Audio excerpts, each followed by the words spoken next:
quickly, you did a project on gender equity. I did. Year.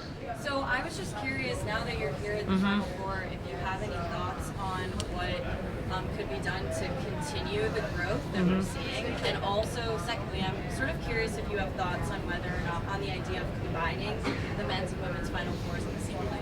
Yeah, so I took a little bit of a different approach this season, and I'm completely off of social media right now, so it's a little bit different. I can't really compare it to anything that the men have going on.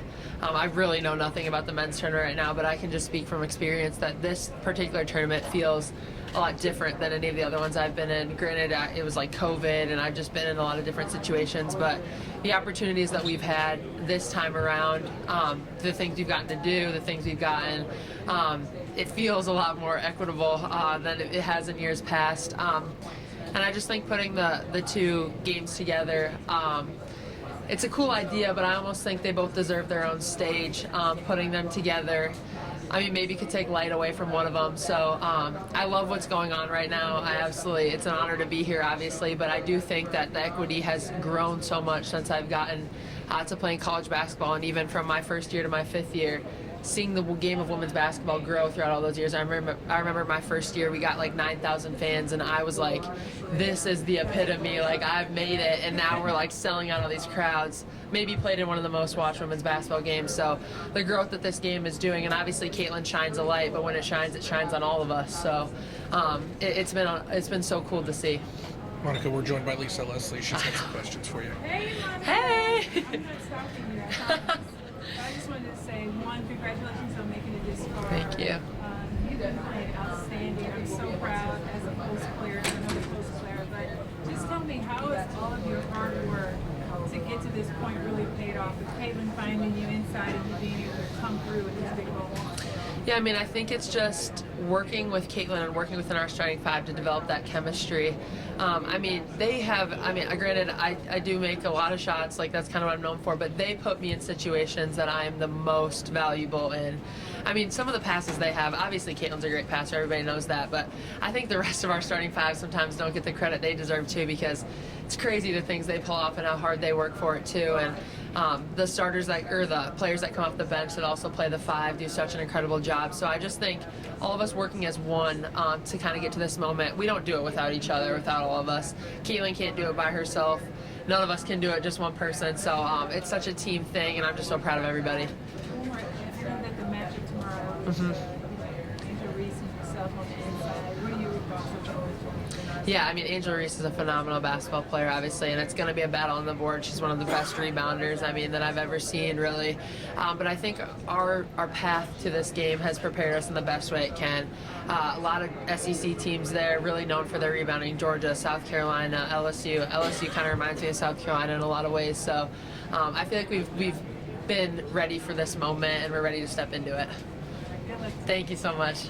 Over here on the right. Monika, if you're off social media, maybe you haven't seen, but I mean, there's people all across the country talking about this team, talking about Iowa in general, the Iowa women's basketball team.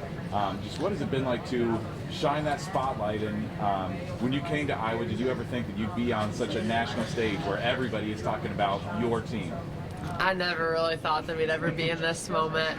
I committed to a school that I knew I was going to be comfortable at as a student and as a basketball player. When it come to the coaching staff and just feeling like I'm a part of a family, I knew we were pretty good at basketball, but I had no idea kind of the potential we had. So to get to this moment has been honestly crazy, and I'm so in the moment, it's almost hard to fully realize what's happening. I think once all is said and done, looking back on it, getting social media back and seeing the buzz that it's created is going to be phenomenal. But people have been sending me videos of Iowa City after the win last night, and it is electric there. So I'm so happy to do this for that state, for that city. It's all amazing. Is there anything you can pinpoint that makes you guys such a likable team, that makes you a team that everybody wants to root for? Yeah, I think we all just let our personalities shine through our styles of basketball and through what we do.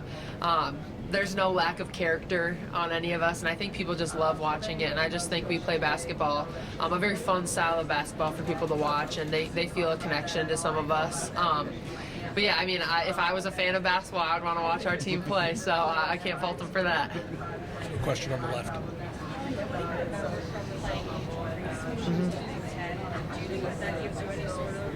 disadvantage or help going into tomorrow? I definitely think it's helped. I think she's advanced her game differently at LSU. Kim Mulkey's obviously a phenomenal coach and kind of has expanded her game.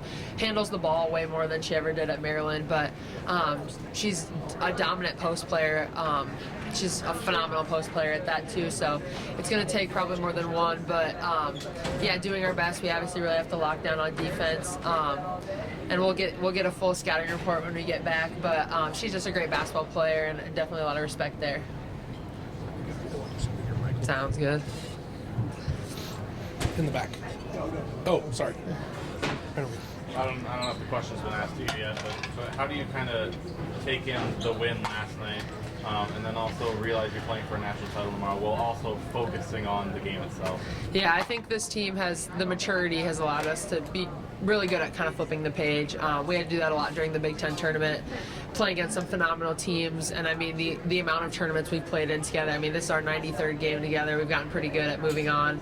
It's been a focal point, so just having already flipped to the next page, just getting really dialed in. I mean, best case scenario, we're in 40 more minutes of basketball with this team, and I wouldn't want to do it with anybody else. You kind of have to reserve your time to reflect on how big the South Carolina win was and how big it is to play national title. Just reserve that reflection time for maybe next week. Oh, definitely. I mean, I think last night was a lot of celebrating, a lot of happiness, but being done with that now, looking forward to what's to come and being so excited for Sunday. But I think overall this whole moment, just the buzz it's created and stuff, I don't think I'll really have a full appreciation for that once I'm done with this and kind of look back at it. But I think right now everybody would tell you we're just fully in the moment, just total tunnel vision.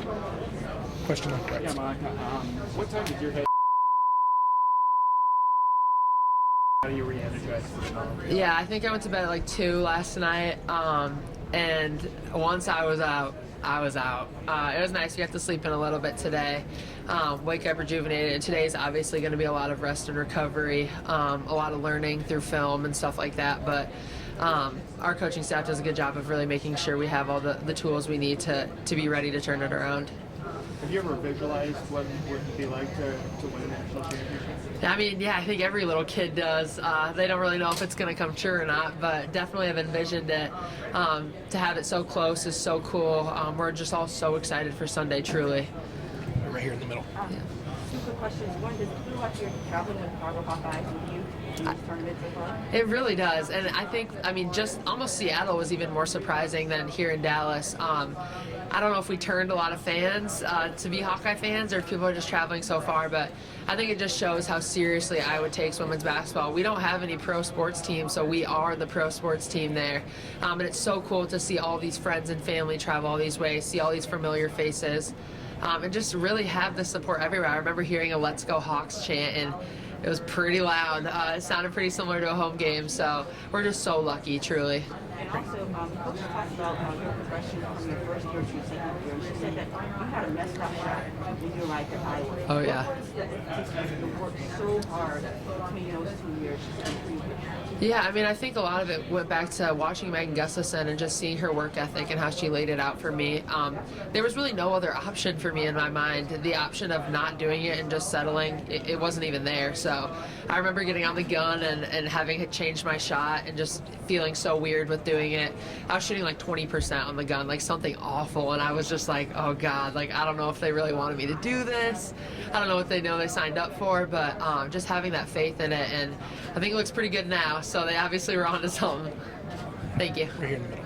Monika Czinano with the AP. Coach was asked a minute ago what her advice would be to somebody named Caitlin, and her one-word answer was pray.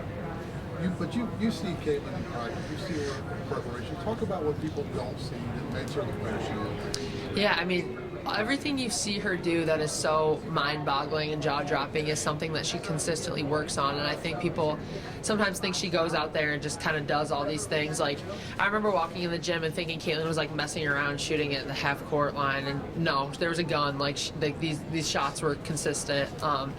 It's just a lot of hard work that goes in behind the scenes and a lot of belief that she's instilled in everybody around her too, and that's something that you can't really see unless you're in it. And she truly does elevate everybody, but it's through her own hard work and her own confidence that she's able to build through that. You talk about she elevates everyone. How important is that as big of a star as she is, as much attention is on her, for her it's about the team? I mean, it's huge, and I think she really realizes no matter how many points she can have, it can't just be her to win us a game. It's not just her that's going to get us this far. Obviously, I mean, she assists or scores a majority of our baskets.